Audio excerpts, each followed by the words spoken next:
हाँ जी बेटा, गुड मॉर्निंग। बेटा, लास्ट क्लास में हमने अल्टरनेटिव मिनिमम टैक्स का कंसेप्ट कंप्लीट किया था और आज की क्लास में बेटा हमने न्यू टॉपिक स्टार्ट करना है, असेसमेंट ऑफ पार्टनरशिप फर्म से related allowed and disallowed expenses. हाँ जी बेटा, ध्यान से सुनिएगा। जैसे ये जो कंसेप्ट जो आज मैं करवाऊंगा अलाउड एंड डिसअलाउड एक्सपेंसेस का, ये फर्म की जब हम बेटा टैक्सेबल इनकम निकालते हैं, तो जैसे मैंने आपको बताया था फर्म की जो टैक्सेबल इनकम है जीटीआई, उसमें 4 हेड्स की इनकम शामिल होगी।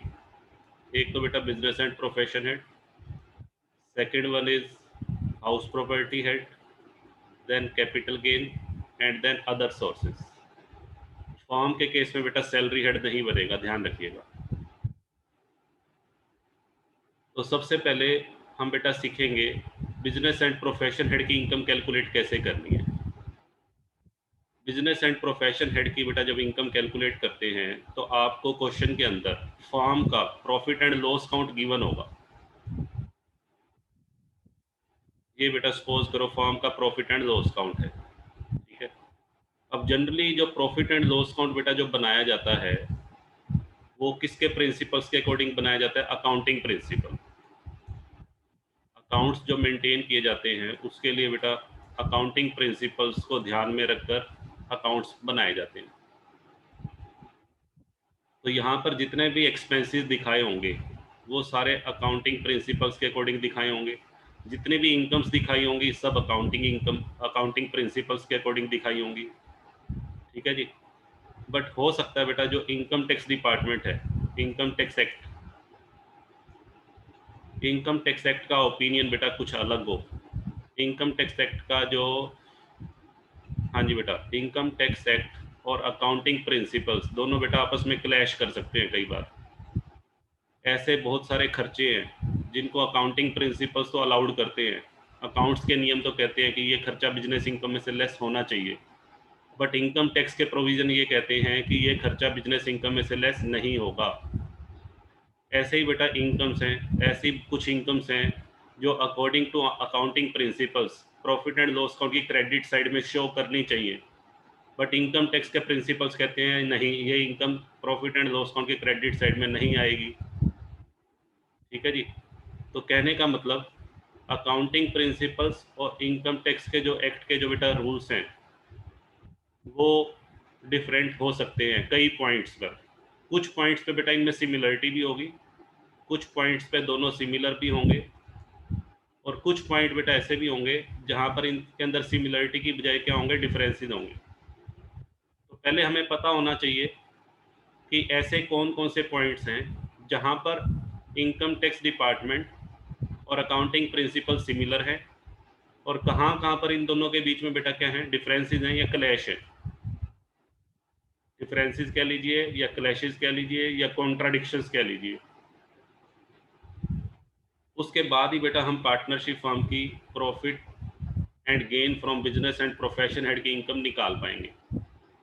जब तक हम हमें इन सब बातों की जानकारी नहीं होगी तो उसके बिना बेटा बिजनेस एंड प्रोफेशन हेड आप बना ही नहीं सकते। तो चलिए आज की क्लास में बेटा हम बात करने वाले हैं अलाउड एक्सपेंसेस और डिसअलाउड एक्सपेंसेस। हाँ जी बेटा, डिसअलाउड एक्सपेंसेस का मतलब बेटा क्या होता है? ऐसे खर्चे, हाँ जी बेटा, ऐसे खर्चे जिनको इनकम टैक्स डिपार्टमेंट घटाने से मना करता है, रिफ्यूज़ करता है, इसको रिफ्यूज्ड एक्सपेंसेस भी कह सकते हो। किसी भी फर्म की बिजनेस इनकम निकालते हुए ऐसे खर्चे जिनको इनकम टैक्स डिपार्टमेंट लेस करने से मना करता है उसको बेटा हम कहेंगे रिफ्यूज्ड एक्सपेंसेस या डिसअलाउड एक्सपेंसेस, ठीक है जी। और अलाउड का मतलब, हाँ जी बेटा, अलाउड एक्सपेंसेस का मतलब ऐसे खर्चे जिनको बिजनेस इनकम निकालते हुए इनकम टैक्स डिपार्टमेंट घटाने की परमिशन देता है, इसको मैं परमिटेड एक्सपेंसेस भी कह सकता हूँ। हाँ जी बेटा, permitted expenses by the law या इनकम टैक्स एक्ट, उनको बेटा हम बोलेंगे अलाउड एक्सपेंसेस। तो चलिए स्टार्ट करते हैं बेटा। सबसे पहले आज हम लिस्ट करने वाले हैं डिसअलाउड एक्सपेंसेस की।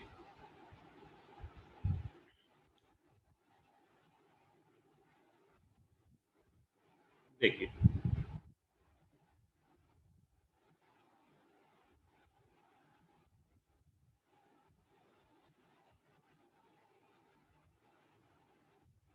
हाँ जी बेटा, देखिए डिसअलाउड एक्सपेंसेस के बारे में बेटा क्या लिखता है, those expenses which are not allowed to be deducted, ऐसे खर्चे जिनको income tax department business income निकालते हुए घटाने की अनुमति नहीं देता, उनको बेटा हम बोलते हैं डिसअलाउड एक्सपेंसेस। इनको रिफ्यूज्ड एक्सपेंसेस भी कहा जा सकता है। रिफ्यूज इसलिए बोलते हैं क्योंकि इनकम टैक्स डिपार्टमेंट ने इनको लेस करने से मना किया है। तो चलिए ऐसे एक्सपेंसेस की लिस्ट बेटा कौन कौन सी है देखिए। हाँ जी बेटा, सबसे पहला है बेटा ऑल प्रोविजंस एंड रिजर्व्स। अब ध्यान से सुनिएगा, ऑल प्रोविजंस एंड रिजर्व्स, जितने भी बेटा प्रोविजंस हैं और रिजर्व्स हैं, जैसे for example provision for doubtful debt है। हाँ जी बेटा, provision for bad and doubtful debt, ये बेटा इनकम टैक्स डिपार्टमेंट लेस करने की परमिशन नहीं देता।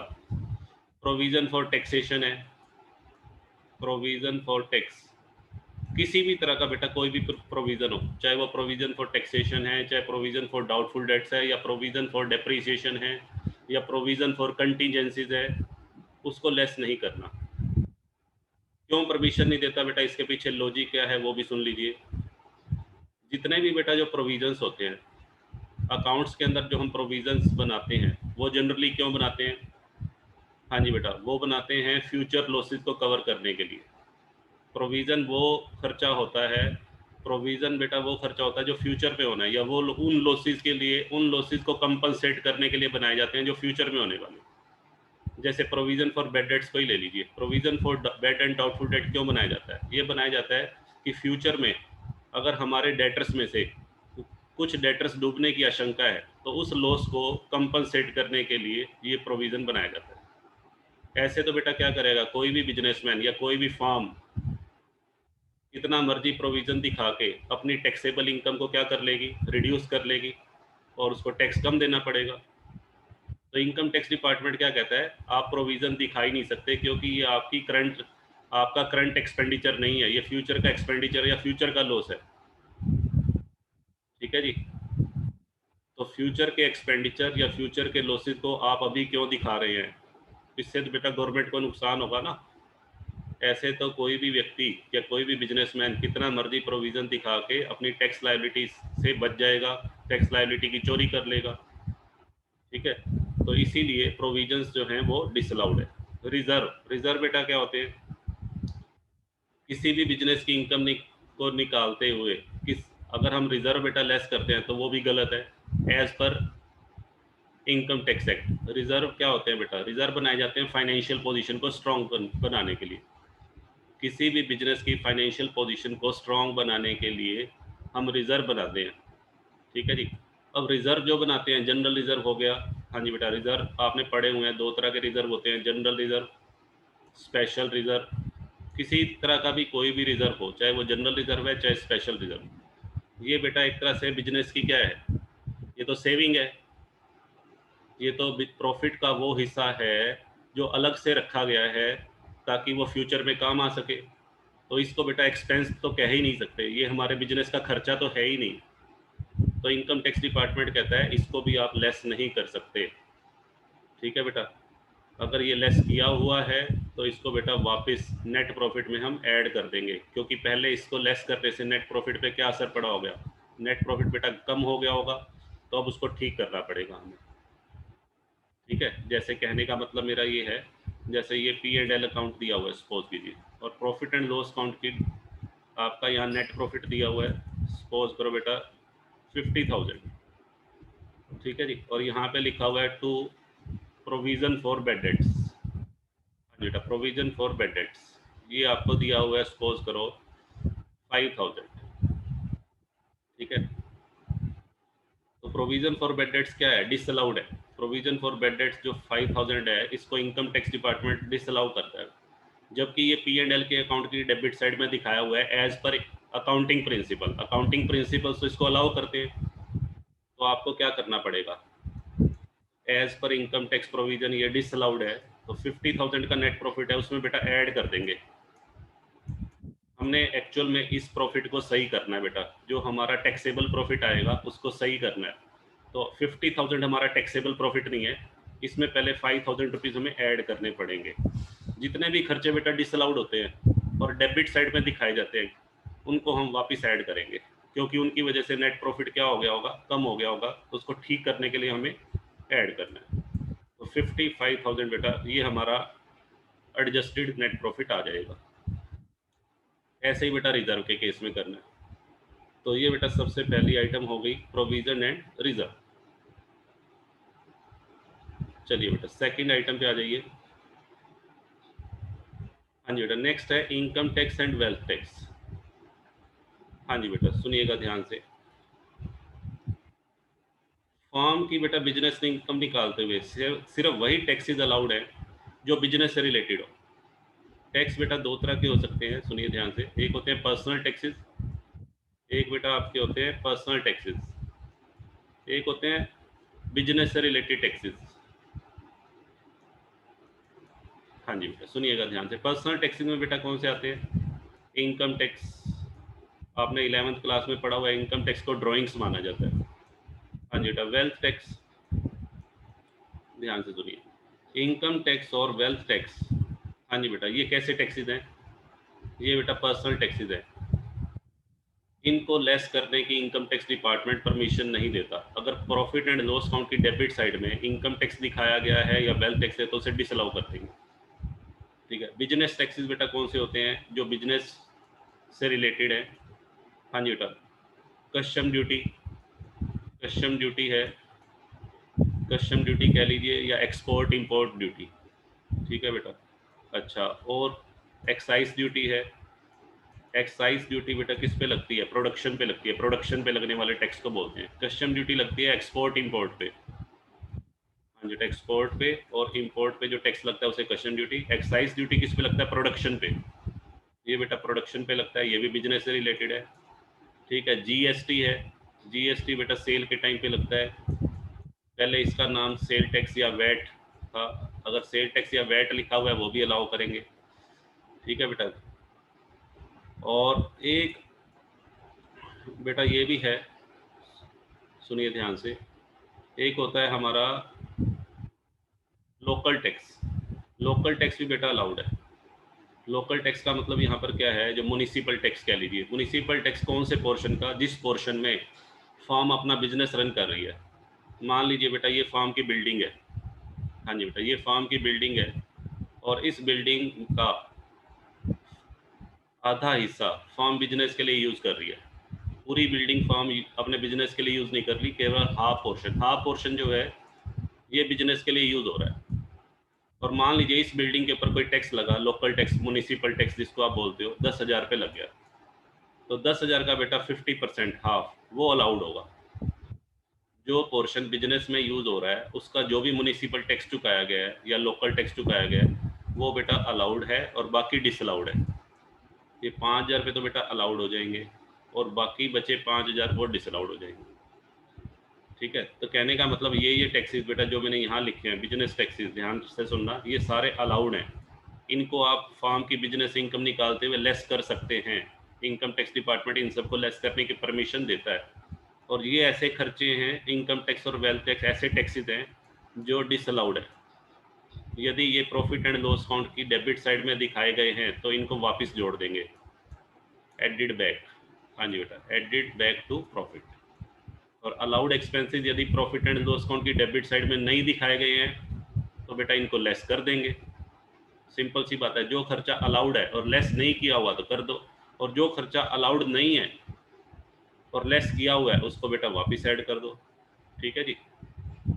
ये बेटा हमारा सेकंड पॉइंट हो गया। चलिए आगे मूव करते हैं।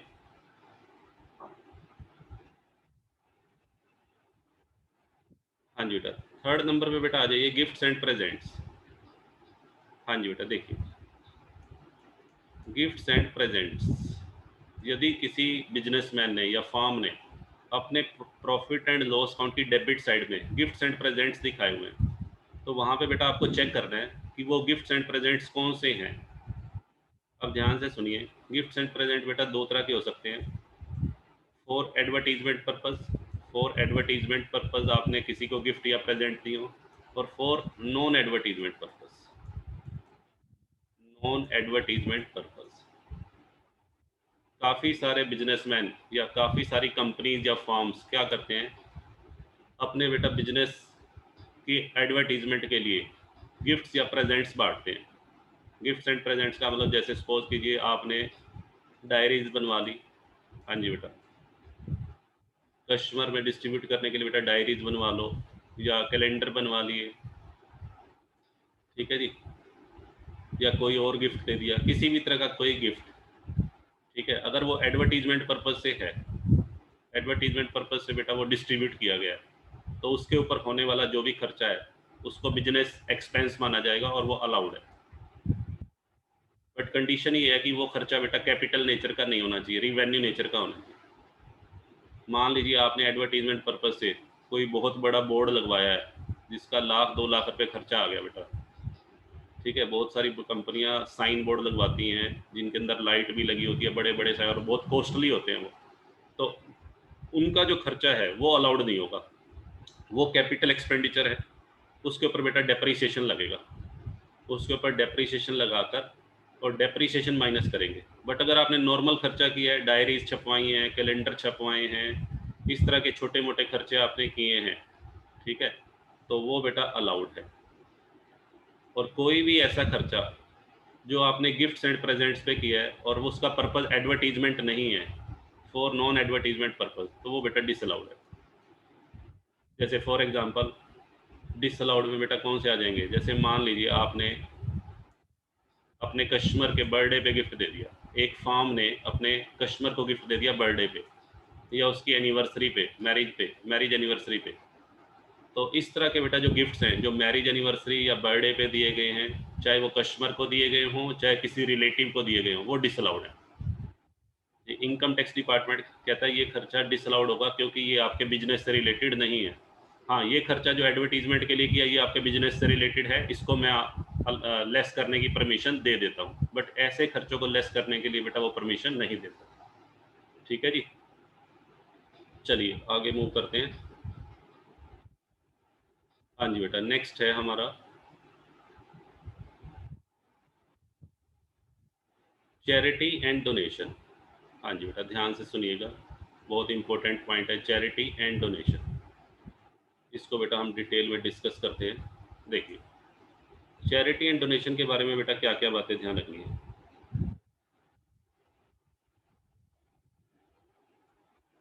लो बेटा, वन बाय वन लेते हैं। सबसे पहली बात, जो बिजनेस एंड प्रोफेशन हेड की इनकम निकालते हुए चैरिटी एंड डोनेशन, बेटा वैसे तो नॉर्मली अगर चैरिटी एंड डोनेशन लिखा है तो डिसअलाउड होता है। इनकम टैक्स डिपार्टमेंट किसी भी तरह की चैरिटी एंड डोनेशन को लेस करने की परमिशन नहीं देता जनरली, बट इसके भी बेटा कुछ पॉइंट्स हैं जो आपको ध्यान रखने हैं। सबसे पहला पॉइंट जो आपको ध्यान रखना है, यदि जो डोनेशन दिया गया है वो किस पर्पज़ के लिए दिया गया है। हाँ जी बेटा, for the interest of business, for the interest of business. यदि कोई फर्म अपने व्यापार के हित के लिए पैसा दान देती है, मान लीजिए फॉर एग्जांपल किसको दिया, donation to trade association, donation to trade association. Trade association बेटा किस लिए बनाया जाता है, ट्रेड एसोसिएशन बनाया जाता है व्यापारियों के हितों की रक्षा के लिए।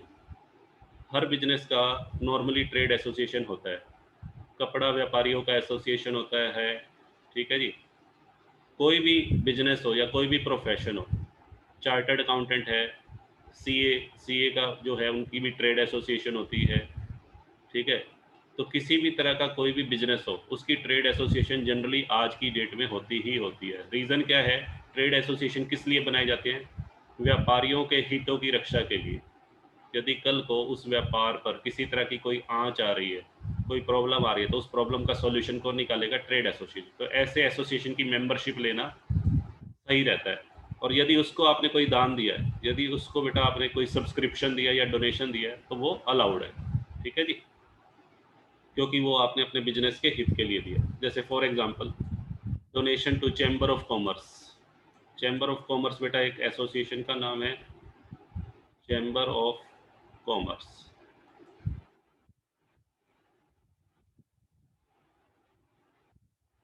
ठीक है जी। चलिए, हाँ जी बेटा, दूसरा हम बात करते हैं, यदि डोनेशन आपने किसी एनपीओ को दिया, नॉन प्रॉफिट ऑर्गेनाइजेशन या किसी क्लब को दिया है। फॉर एग्जांपल बेटा, आपकी दुकान पे मानव सेवा संघ, मानव सेवा संघ बेटा एक समिति है जो समाज के कल्याण में लगी हुई है, उसको आपने कोई दान दे दिया, तो मानव सेवा संघ को जो आपने दान दिया, ठीक है बेटा, नॉन प्रॉफिट ऑर्गेनाइजेशन है, वो डिसअलाउड है, उसको बेटा दिया गया दान जो है वो डिसअलाउड माना जाएगा। क्लब, यदि आपने किसी क्लब को दान दिया है, सपोज करो आपकी दुकान पे रामलीला क्लब वाले आ गए, ठीक है जी, रामलीला उन्होंने करवानी है और उसके लिए उन्होंने आपसे पैसा मांगा और आपने दान दे दिया, या उन्होंने कोई गौशाला बनानी है, उस गौशाला के निर्माण के लिए आपने पैसा दान दे दिया, तो वो भी बेटा डिसअलाउड है, ठीक है जी। इनकम टैक्स डिपार्टमेंट ऐसे दान को अलाउड नहीं करता, ठीक है जी। चलिए आगे बेटा बढ़ते हैं। इसके अलावा बेटा और कौन कौन से डोनेशन हैं जो हो सकते हैं जिनको इनकम टैक्स डिपार्टमेंट अलाउ कर सकता है। एक बेटा है donation to political party, donation to political party. Political party को बेटा जो दान दिया जाता है, ध्यान से सुनिएगा, मोस्ट इंपॉर्टेंट है ये। पॉलिटिकल पार्टी को जो दान दिया जाएगा वो बिजनेस एंड प्रोफेशन हेड की इनकम निकालते हुए बेटा डिसअलाउ करना है, ये डिसअलाउड है। डिसअलाउड कब होगा? While calculating the business income, business and profession head की इनकम निकालते हुए टैक्सेबल बिजनेस इनकम, ठीक है जी। बट बाद में जब बेटा जीटीआई निकलेगी, ग्रॉस टोटल इनकम, एक बार तो बेटा उसको डिसअलाउड कर देंगे बिजनेस इनकम निकालते समय। डिसअलाउड का मतलब अगर प्रॉफिट एंड लॉस अकाउंट की डेबिट साइड में दिया हुआ है तो वापस उसे ऐड कर देंगे, बट बाद में बेटा इसकी डिडक्शन देंगे, बाद में इसकी डिडक्शन मिलेगी अंडर सेक्शन 80 जी। हाँ जी बेटा, डिडक्शन अलाउड होगी अंडर सेक्शन, इसका बेटा एक सेक्शन आएगा 80 जी, ठीक है बेटा, 80 जी सेक्शन में इसकी डिडक्शन मिलेगी। 80 जी, सॉरी बेटा सी है, बी नहीं है, बी कंपनीज के लिए है। 80 सी सेक्शन, 80 सी सेक्शन में डिडक्शन, हम फॉर्म की बात कर रहे हैं। 80 सी सेक्शन में डिडक्शन दी जाएगी कितने परसेंट? जितना पैसा डोनेट किया गया पॉलिटिकल पार्टी को उसका 100%, यानी कि जितना पैसा डोनेट किया, मान लीजिए 50,000 रुपये डोनेट किए हैं सपोज करो कांग्रेस पार्टी को या बीजेपी को, तो बेटा वो अलाउड है, उसकी डिडक्शन मिलेगी 80 सी में। तो पॉलिटिकल पार्टी को पैसा दान देने का बेनिफिट तो मिलेगा, but under section 80 C, not under business and profession head. Business and profession head की इनकम निकालते समय इसका कोई बेनिफिट नहीं मिलेगा और वहाँ पे इसे डिसअलाउ करना। और ये भी ध्यान रखिएगा, जो मैंने डिडक्शन जो बेनिफिट बताया, deduction under section 80 C at the rate of 100%, ये बेटा केवल तभी मिलेगा जब ये पैसा जो डोनेट किया गया है वो कैश में नहीं होना चाहिए। Donation should not be in cash, donation should not be in cash. Donation बेटा कैश में नहीं होनी चाहिए। डोनेशन आप चेक के माध्यम से दे सकते हैं, नेट बैंकिंग के थ्रू दे सकते हैं, यानी कि एक नंबर में पेमेंट होनी चाहिए। कैश में की गई पेमेंट बेटा 2 नंबर की पेमेंट मानी जाती है, तो उसको बेटा अलाउ नहीं करता इनकम टैक्स डिपार्टमेंट, तो ये ध्यान रखिएगा। और यदि आप में से कोई बिजनेसमैन है और पॉलिटिकल पार्टी को कोई डोनेशन देता है तो ध्यान रखना बेटा कैश में डोनेशन नहीं देना, तो डिडक्शन नहीं मिलेगी, ठीक है जी। क्योंकि जब आप चेक से पेमेंट करते हैं तो वो बेटा एक प्रूफ हो जाता है, या आप अगर नेट बैंकिंग से पेमेंट करते हैं तो वो एक प्रूफ है, और वो इनकम टैक्स डिपार्टमेंट प्रूफ ही मांगता है आपसे, उस प्रूफ के बेस पे वो आपको डिडक्शन अलाउ कर देगा। हाँ जी बेटा, उसके बाद सुनिए बेटा, और कौन कौन सी डोनेशंस हैं जो आपको ध्यान रखनी है। हाँ जी बेटा, इसके बाद आती है एक बेटा हमारी डोनेशन है, डोनेशन फॉर, डोनेशन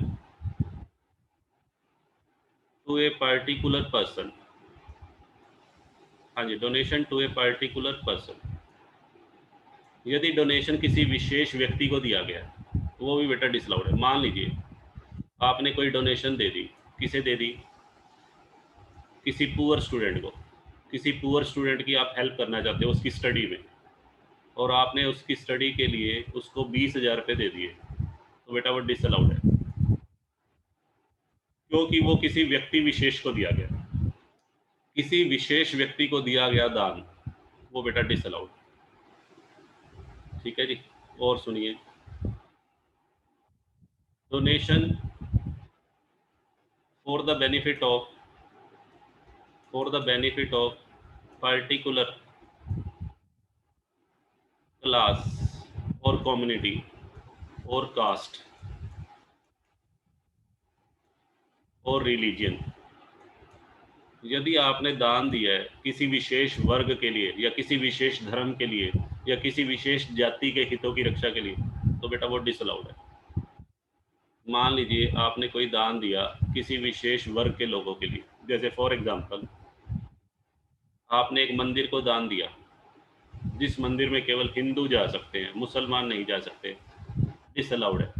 आपने एक धर्मशाला को दान दिया जहाँ पर, हाँ जी बेटा, एक धर्मशाला या नाइट शेल्टर होम कह लो, नाइट शेल्टर होम को दान दिया जो केवल उस एरिया के लिए ओपन है जिस एरिया में असैसी रहता है। असैसी ने अपने एरिया के अंदर कोई धर्मशाला है, सिर्फ वहाँ पर उसी एरिया के लोग ही प्रोग्राम कर सकते हैं, कोई दूसरा प्रोग्राम नहीं कर सकता। इसका मतलब वो भी किसी एक विशेष कम्युनिटी के लिए हो गया, तो वो बेटा डिसअलाउड है। ठीक है जी।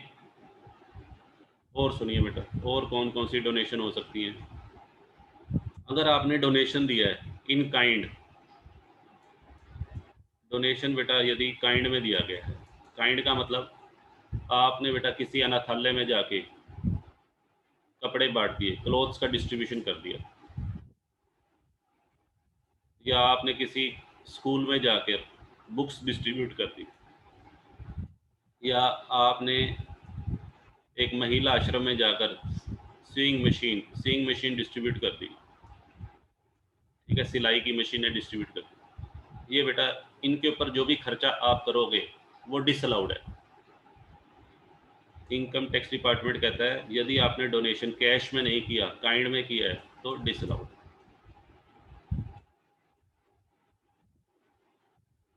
हाँ जी बेटा, तो ये सारी बातें आपको डोनेशन के बारे में ध्यान रखनी है।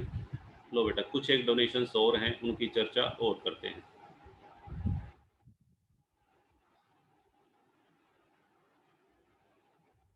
हाँ जी बेटा, देखिए,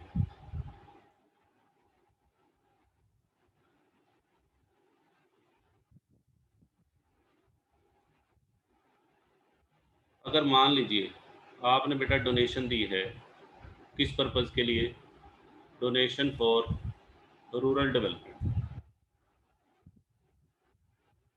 हाँ जी बेटा, रूरल डेवलपमेंट के लिए पैसा दान दिया, इसके लिए बेटा फंड बने हुए हैं, गवर्नमेंट ने कुछ फंड बनाए हैं, national fund for rural development, NFRD। एक बेटा हो रहा है national poverty eradication fund. National poverty, poverty होता है गरीबी उन्मूलन कोष, राष्ट्रीय गरीबी उन्मूलन कोष। ये बेटा दो फंड है। ठीक है, donation for rural development NFRD और national poverty for eradication fund. ठीक है, तो इन दोनों फंड में से लिख देता हूँ बेटा, पावर्टी इरेडिकेशन, इन दोनों फंड में जो भी पैसा आप डालोगे वो अलाउड है। हाँ जी बेटा, इनके लिए दिया गया दान अलाउड है। हाँ जी बेटा, और सुनिए, आपने डोनेशन दिया, donation for social and statistical research, donation for social and statistical research. आपने कोई बेटा सामाजिक अनुसंधान करवाना है या कोई सांख्यिकी अनुसंधान, किसी ऐसी संस्था को पैसा दान दिया है जो सोशल एंड स्टैटिस्टिकल रिसर्च में लगी हुई है। ठीक है जी, उसको दिया गया दान बेटा अलाउड है 100%। जितना भी पैसा आप दान दोगे 100%, यहाँ पर भी बेटा जितना भी पैसा दान दोगे 100%। अब बेटा बात कर लेते हैं डोनेशन फॉर साइंटिफिक रिसर्च। यदि आपने साइंटिफिक रिसर्च को पैसा दान दिया, साइंटिफिक रिसर्च के लिए किसी अप्रूव्ड इंस्टीट्यूशन को, donation for scientific research to approved organisation, यदि किसी भी मान्यता प्राप्त संस्था को आपने वैज्ञानिक अनुसंधान के लिए पैसा दान दिया तो वो अलाउड है। बट यहाँ पे 2-3 बातें हैं, ध्यान से सुनिएगा। हाँ जी बेटा, ठीक है जी। सबसे पहला है, मान लीजिए आपने दान दिया, हाँ जी बेटा, अप्रूव टू ए कंपनी, किसी कंपनी को दान दी, एक कंपनी को दान दिया है जो साइंटिफिक रिसर्च के लिए काम कर रही है और उसको आप पैसा डोनेट कर देते हो, तो आपको डिडक्शन मिलेगी 100% की। जितना पैसा आप दान के रूप में दोगे उसका 100%। यदि आपने पैसा दान दिया है किसी साइंटिफिक रिसर्च इंस्टीट्यूशन को, और वो साइंटिफिक रिसर्च इंस्टीट्यूशन कौन सा है, कोई आईआईटी है, इंडियन इंस्टीट्यूट ऑफ टेक्नोलॉजी, या नेशनल लेबोरेटरी को दान दिया है, आईआईटी को दान दिया है, या नेशनल लेबोरेटरी को दान दिया है, या बेटा कोई रिकॉग्नाइज्ड यूनिवर्सिटी को दान दिया है, तो वो भी बेटा अलाउड है। जितना दान दोगे उसका 150%, 150%, 150% बेटा अलाउड है। यानी कि यदि आप 10,000 पे दान दोगे, हाँ जी बेटा, यदि आप डोनेशन कितने की देते हो, 10,000 पे, डोनेशन तो 10,000 की थी, तो बेटा बट आपको डिडक्शन कितने की मिलेगी, डिडक्शन मिलेगी 15,000 की। 15,000 की बेटा आपको डिडक्शन अलाउ की जाएगी। ठीक है, कहने का मतलब जैसे P&L अकाउंट की डेबिट साइड में ये दे दिया, donation for scientific research to IIT, यहाँ 10,000 पे दिया हुआ है, 10,000 पे दान दिए थे, जबकि अलाउड कितने हैं बेटा, 15। तो 5,000 पे हमें और माइनस करने पड़ेंगे नेट प्रॉफिट में। जो भी नेट प्रॉफिट होगा उस नेट प्रॉफिट में से 10,000 पे तो आपने ऑलरेडी लेस किए हुए हैं, जबकि इनकम टैक्स डिपार्टमेंट कहता है अगर आप 10,000 पे दान देते हो तो 15,000 पे आप घटा सकते हो, तो 10,000 लेस कर रखे हैं तो 5,000 पे और लेस कर देंगे। ठीक है जी। और यदि पहले कुछ भी लेस नहीं कर रखा, 10,000 भी लेस नहीं कर रखे, तो 15,000 लेस कर देंगे। ठीक है, वो क्वेश्चन के ऊपर डिपेंड करेगा। तो रूल आपको याद रखना है, 150% की डिडक्शन है। हाँ जी बेटा, बताइए यहाँ तक। चलिए एक बात बेटा और कर लेते हैं डोनेशन के बारे में। एक बेटा डोनेशन के बारे में ये भी ध्यान रखना है, कुछ डोनेशन ऐसे भी हैं जिनकी डिडक्शन मिलेगी under section 80G। Donations which are eligible under section 80G for deduction. ऐसी बेटा बहुत सारी डिडक्शंस हैं जो 80G के लिए एलिजिबल है। ये सेक्शन में अभी करवाऊंगा इस चैप्टर में आपको। ठीक है, तो ऐसी कोई भी डिडक्शन जो 80G के लिए एलिजिबल हो, मैं 2-3 के बेटा नाम लिख देता हूँ। जैसे for example donation to national defence fund, हाँ जी, donation for national defence fund, donation for PM cares fund, हाँ जी बेटा, डोनेशन फॉर, हाँ जी बेटा, donation to Rajiv Gandhi fund, Rajiv Gandhi foundation. और भी बेटा बहुत सारे हैं, की लंबी चौड़ी लिस्ट है। Donation for national children fund, national children fund. तो और भी बेटा बहुत सारे हैं, मैं एटसेट्रा लगा के इसको।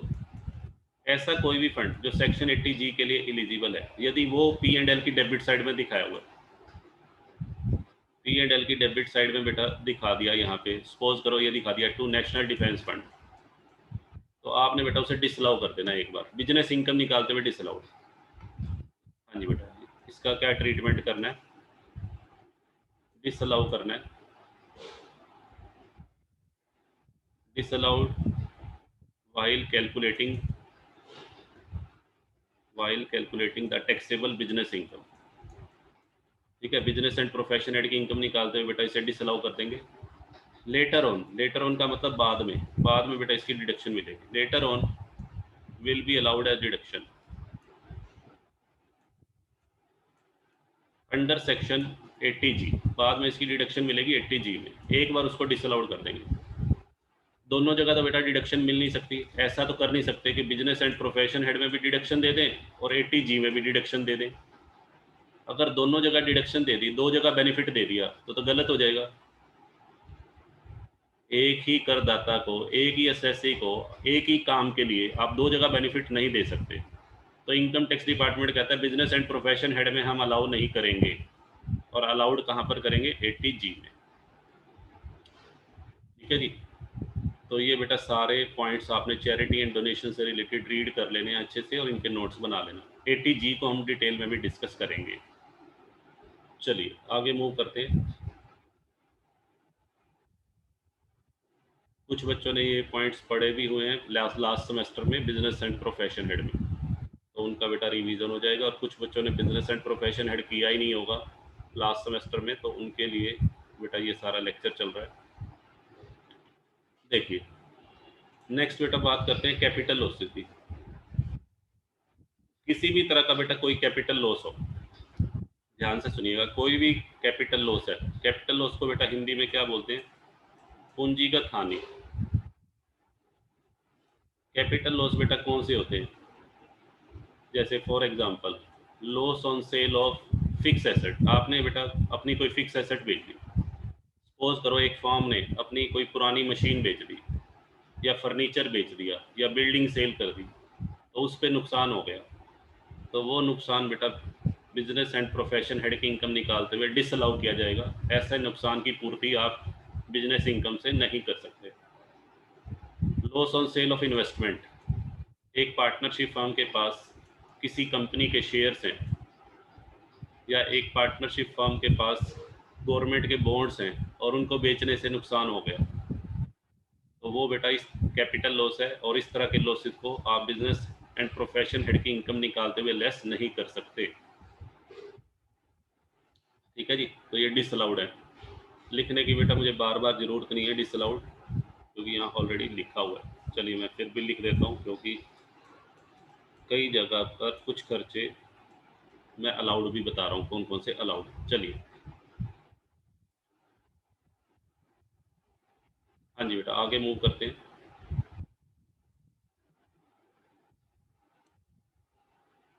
All capital expenses except on scientific research. हाँ जी बेटा सुनिएगा ध्यान से। कैपिटल एक्सपेंसेस किसी भी तरह का बेटा कोई कैपिटल नेचर का खर्चा है। कैपिटल नेचर के खर्चे बेटा कौन से होते हैं, फॉर एग्जांपल आपने कोई फिक्स एसेट खरीद ली, purchase of fix asset. Fix asset को परचेज करना ये बेटा कैपिटल एक्सपेंस है। ठीक है जी। परचेज ऑफ इन्वेस्टमेंट, आपने कोई इन्वेस्टमेंट कर दी। Purchase of fix asset, purchase of investment, investment बेटा ये आपकी सेविंग होती है। ठीक है, कैपिटल एक्सपेंडिचर तो नहीं कहेंगे, सेविंग। आपने कोई एनएससी खरीद ली, नेशनल सेविंग सर्टिफिकेट, या नेशनल सेविंग स्कीम में पैसा डिपॉजिट करवा दिया, तो ये तो बेटा आपकी सेविंग है, सेविंग खर्चा होता ही नहीं है। सेविंग जो आप करते हो वो कभी भी खर्चा ट्रीट नहीं किया जा सकता, ये भी डिसअलाउड है। आपने कोई फिक्स एसेट खरीदी, ये भी डिसअलाउड है। हाँ जी बेटा। आपने कोई इन्वेस्टमेंट की है, इन्वेस्टमेंट, वो भी बेटा डिसअलाउड है। अब ध्यान से सुनिएगा, आप फिक्स एसेट बेटा जो आप परचेज करते हो वो दो तरह की होती है। हाँ जी बेटा, टेंजिबल फिक्स एसेट और इनटेंजिबल। फिक्स एसेट की दो कैटेगरी में बना रहा हूँ, टेंजिबल और इनटेंजिबल। चाहे टेंजिबल फिक्स एसेट खरीदी हो वो भी डिसअलाउड है, चाहे इनटेंजिबल खरीदी हो बेटा वो भी डिसअलाउड है। तो इनके ऊपर अलाउड क्या होता है, डेप्रीशिएशन अलाउड होगा। हाँ जी बेटा, टेंजिबल फिक्स एसेट डिसअलाउड है, सिर्फ क्या अलाउड होगा यहाँ पर, only depreciation will be allowed. और डेप्रीशिएशन बेटा दोनों पे लगता है, चाहे टेंजिबल एसेट हो चाहे इनटेंजिबल एसेट हो, दोनों का डेप्रीशिएशन अलाउड है।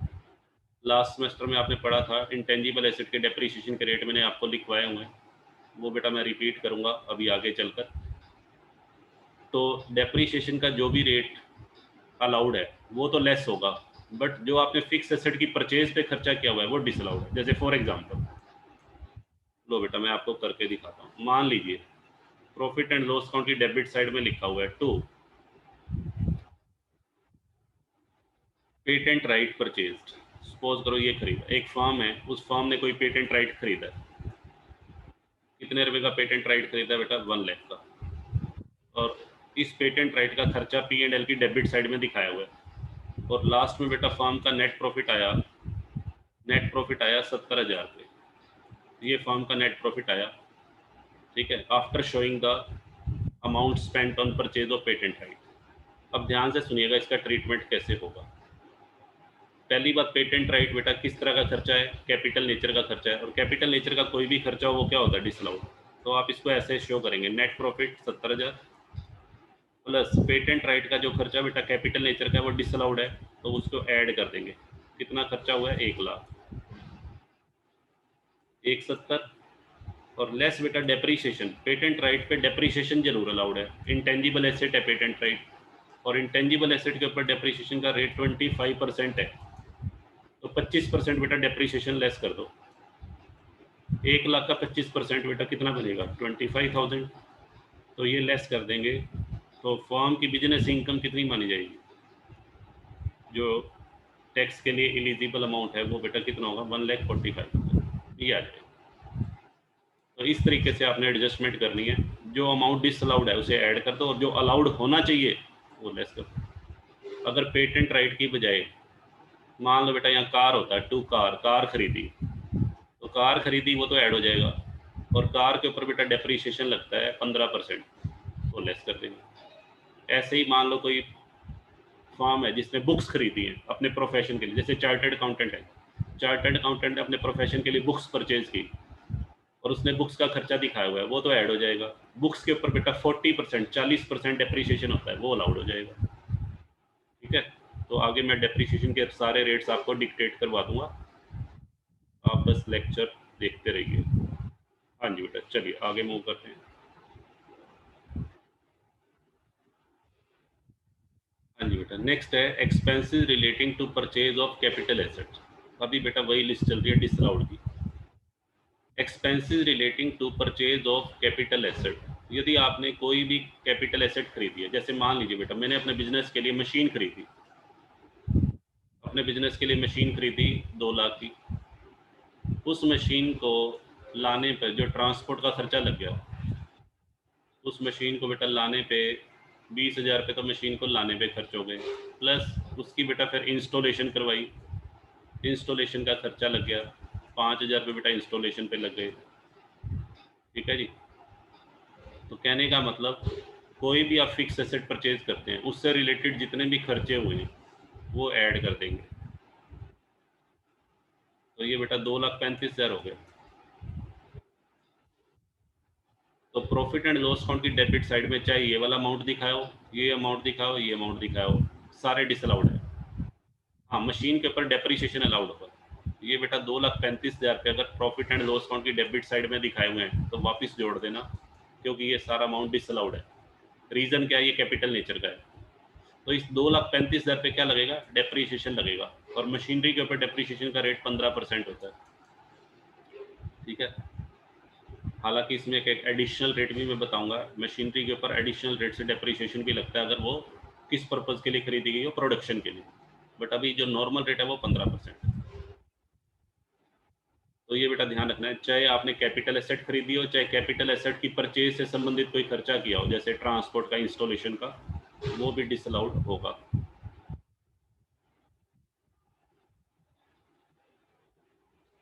हाँ जी बेटा, नेक्स्ट है legal charges relating to purchase of property.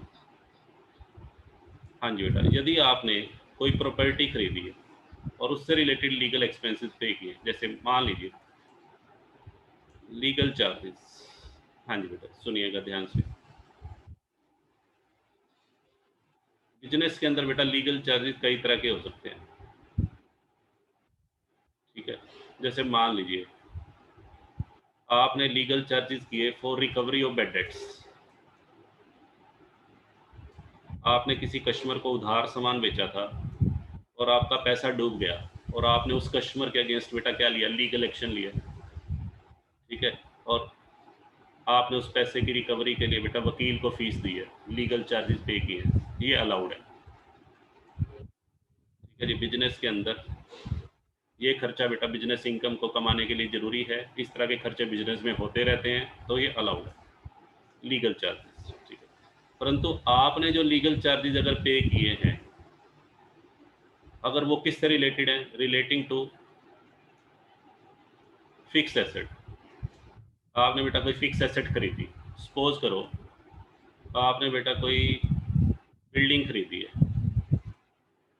आपने कोई बिल्डिंग खरीदी 20 लाख की, उस बिल्डिंग की रजिस्ट्री करवाई है, ठीक है बेटा, उस बिल्डिंग की रजिस्ट्री करवाई है, उसके लिए आपने किसी वकील की हेल्प ली है, या रजिस्ट्री का खर्चा 50,000 रुपया, उस बिल्डिंग से संबंधित जो भी आपके लीगल चार्जेस लगे हैं, ठीक है बेटा, वो सारे के सारे अलाउड, ये सारे के सारे जो हैं ये डिसअलाउड होंगे, क्योंकि ये खर्चा किस नेचर का है, कैपिटल नेचर का, कैपिटल नेचर से रिलेटेड कोई भी खर्चा हो, ठीक है, उसके लीगल चार्जेस बेटा डिसअलाउड हो। रिलेटिंग टू फिक्स एसेट, ऐसे ही बेटा मान लीजिए आपकी दुकान पे, हाँ जी बेटा, फार्म के पास फार्म की कोई बिल्डिंग थी, उसके ऊपर किसी ने कब्जा कर लिया, तो उससे कब्जा खाली करवाने के लिए किसी वकील की हेल्प ली है और उस वकील को पैसा दिया है बेटा, वो भी डिसअलाउड है। तो अलाउड कौन से होंगे, for the recovery of bad debts, अगर आपके कोई पैसा डूब गया है उसकी रिकवरी के लिए, या आपने अपने सप्लायर के साथ कोई एग्रीमेंट करना है, आपने अपने किसी सप्लायर के साथ, सप्लायर कौन है, जिससे आप उधार माल खरीदते हो, आपका सप्लायर आपको उधार माल देने को तो तैयार है, बट वो कहता है जी मैं आपके साथ लीगल एग्रीमेंट करना चाहता हूँ, कहीं कल को मेरा पैसा ना डूब जाए, तो मैं आपके साथ एक एग्रीमेंट करने के बाद ही आपको उधार माल बेचूंगा। तो आपने वो एग्रीमेंट किया, उस एग्रीमेंट पे लीगल चार्जेस आपको पे करने पड़े, तो ये बेटा अलाउड है, ठीक है जी। बट किसी फिक्स एसेट से रिलेटेड कोई है लीगल चार्जेस बेटा, वो डिसअलाउड है।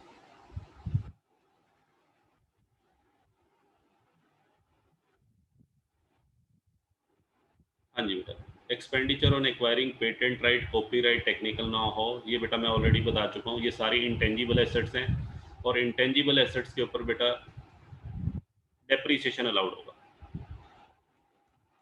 तो यहाँ मैं लिख देता हूँ disallowed, but depreciation eight the rate of 25%, depreciation बेटा अलाउ किया जाएगा, क्योंकि ये सारी कैसी एसेट्स हैं, इंटेंजिबल एसेट्स हैं। चलिए जी,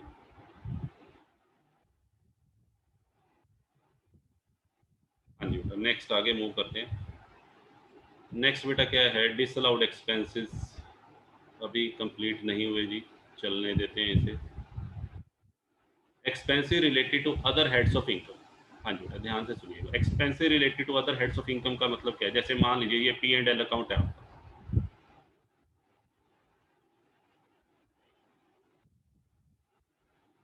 हाँ जी बेटा, पी एंड एल अकाउंट में फॉर्म का प्रॉफिट एंड लॉस अकाउंट है, इधर बेटा दिखाया हुआ है bye interest received, bye interest on investment received, interest on investment बेटा मिला 10,000 रुपये, ठीक है, एक फर्म ने कोई पैसा इन्वेस्ट किया हुआ है, सपोज करो किसी कंपनी के डिबेंचर खरीदे हुए, उस डिबेंचर पे फर्म को ब्याज मिला 10,000, इंटरेस्ट मिला, और इधर फर्म ने क्या दिखाया हुआ है, इधर फर्म ने दिखाया हुआ है to collection charges, collection charges relating to interest 200 rupees. अब मुझे बेटा एक बात बताओ, ये इंटरेस्ट ऑन इन्वेस्टमेंट रिसीव्ड की इनकम कौन से हेड में टैक्सेबल होती है, सर ये तो अदर सोर्सेज हेड में आती है, हाँ जी बेटा बिल्कुल आपने पढ़ा हुआ है, अदर सोर्सेज हेड में ये इनकम आती है।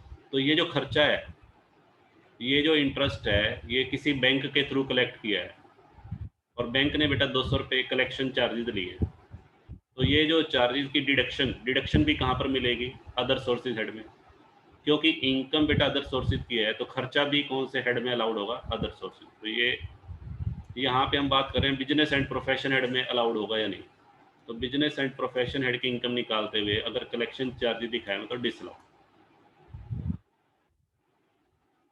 एक बेटा मैं एग्जांपल और लेता हूँ, देखिए एक एग्जांपल और ले रहा हूँ इसका, सपोज कीजिए आपको प्रॉफिट एंड लॉस अकाउंट की क्रेडिट साइड में ये लिखा हुआ है bye rent, rent of house property, हाँ जी बेटा रेंट ऑफ हाउस प्रॉपर्टी है, सपोज करो 40,000, पार्टनरशिप फर्म ने अपनी बिल्डिंग का कुछ हिस्सा, ये पार्टनरशिप फर्म की बिल्डिंग है जिस फर्म में और ये बिल्डिंग फर्म की खुद की है, फर्म ने अपनी बिल्डिंग का 1/4 हिस्सा किसी को लेट आउट किया हुआ है, और जिसका फार्म के पास कितने रुपए ब्याज आता है 40,000। और इधर बेटा दिखाया हुआ है टू म्युनिसिपल टैक्स, ध्यान से सुनना, म्युनिसिपल टैक्स दिया हुआ है 10,000 और ब्रैकेट में लिखा हुआ है municipal tax of full house, पूरी बिल्डिंग का है। अब ध्यान से सुनिएगा, रेंट ऑफ हाउस प्रॉपर्टी, ये बेटा कौन से हेड की इनकम है?